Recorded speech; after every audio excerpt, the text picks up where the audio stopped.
అనేసి ఇట్లా ప్రచారం చేయడం మాకు కూడా పెద్ద విషయం కాదు. మీ పైన కూడా చాలా ప్రచారాలు జరుగుతున్నాయి. మేము ఎప్పుడు ఆ విధంగా మీడియాకు వచ్చి చెప్పలేదు. సజ్జల రామకృష్ణారెడ్డిని జగన్మోహన్ రెడ్డి బెల్ట్ తీసుకొని సితగుట్టినట్టు ప్రచారం ఉంది. మేము ఎప్పుడు దాని గురించి మాట్లాడలేదే డైరెక్టర్ గా. నీలి మీడియాలో వార్తలు వండి వారుస్తున్నారు. పవన్ కళ్యాణ్ గారు అట్లంట ఇట్లాంటి ఏంది, వాట్ ఇస్ దిస్? ఎంత ఐక్యంగా, ఎంత సంతోషంగా, ఎంత ఉన్నతంగా ఆలోచిస్తున్నారు. సాక్షాత్ లోకేష్ బాబు గారు ఒక సోదర భావంతో పవన్ కళ్యాణ్ గారి కాళ్ళ మీద పడి ఆశీస్సులు తీసుకుని ఎంత చక్కగా ప్రభుత్వం ముందుకు నడుస్తా ఉంటే, బాధ్యతలు తీసుకున్నటువంటి 5 గంటల లోపల 5 సంతకాలు, చారిత్రాత్మకమైన సంతకాలు, ల్యాండ్ టైటిలింగ్ యాక్ట్ రద్దు అయితే అన్నా క్యాంటీన్ లో ప్రారంభించడానికి సంతకం పెట్టినటువంటి దమ్మున్న నాయకుడు మా నాయకుడు. నువ్వు పేదవాడికి అంత అన్నం పెడితే చూసి ఓర్చుకోలేనటువంటి వ్యక్తి నువ్వు. మేం పెట్టగలుగుతున్నాం.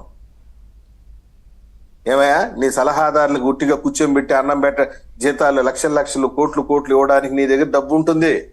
కానీ అన్నా క్యాంటీన్ లో పేదవాడికి 5 రూపాయలకి అన్నం పెట్టడానికి నీ దగ్గర డబ్బు ఉండదు. ఒట్టి పుణ్యానికి నీ యొక్క అందమైన ముఖాన్ని నువ్వే మా నమ్మకం జగన్ అన్న అని స్టిక్కర్లు ఏడ చూసినా అంటించినావు.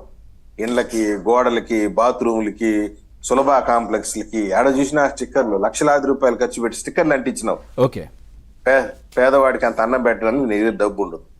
మరి నువ్వు ఏదేదో మాట్లాడతావు. నేను ఎమ్మెల్సీల దగ్గర కూర్చొనేసి 5 నిమిషాలు కన్ను మూసుకుంటే అయిపోతుంది. నువ్వు కన్ను మూసుకో, మేము 3వ కన్ను తెరుస్తాము. ఎవరైతే అరాచకం సృష్టించినాడో, ఎవరైతే జనాల్ని పీడించి వేధించినారో వాళ్ళ పట్ల ప్రజలు ఆల్రెడీ 3వ కన్ను తెరిచారు. ఇక ప్రభుత్వం కూడా 3వ కన్ను తెరుస్తుంది. మీరు చేసిన అవినీతి అక్రమాలన్నింటినీ కూడా ప్రజల ముందు పెడతామని కూడా ఈ సందర్భంగా గట్టిగా హెచ్చరిస్తుంది. రైట్, రజనీ గారు. సార్ చెప్పండి. రైట్, ఏం చెప్తారంటే నేను అన్ని సంక్షేమ పథకాలు చేశాను, డోర్ డెలివరీ చేశాను అంటున్నారు. వాళ్ళు చేసిన డోర్ డెలివరీలు ఏంటి సార్? ముఖ్యంగా సత్యమూర్తి గారు కానీ, ప్యానల్లో ఉండే టీడీపీ సార్ కానీ, మీ కాలంలో ఉండే శత్రువులు వేరు, మా కాలంలో చూస్తున్న జగన్మోహన్ రెడ్డి గారు వేరు సార్. మీరు రాజశేఖర రెడ్డి గారిని చూశారు, కోట్ల విజయభాస్కర్ రెడ్డి గారిని చూశారు, ఇంకొక రెడ్డి గారిని చూశారు. ఈ రెడ్డి వేరు సార్. ఈ రెడ్డి కంత్రి రెడ్డి, ఖతర్నాక్ రెడ్డి. సో మీరు ఎప్పుడు శత్రువుని ఎప్పటికీ తక్కువ అంచనా వేయకండి. అది చాప కింద నీరులాగే ఉంటుంది.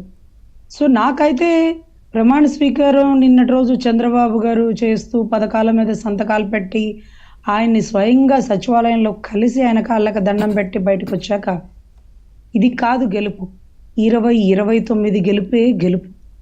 ఎందుకంటే కూటమి కలిసి 164 సీట్లు మనం కష్టపడి తెచ్చుకున్నాం. చాలా పోరాడం. ఆయన జైలుకి వెళ్ళాడు, ఇంకొక ఆయన మాటలు పడ్డాడు, కొంతమంది చంపబడ్డారు, కొంతమంది ఆత్మహత్యలు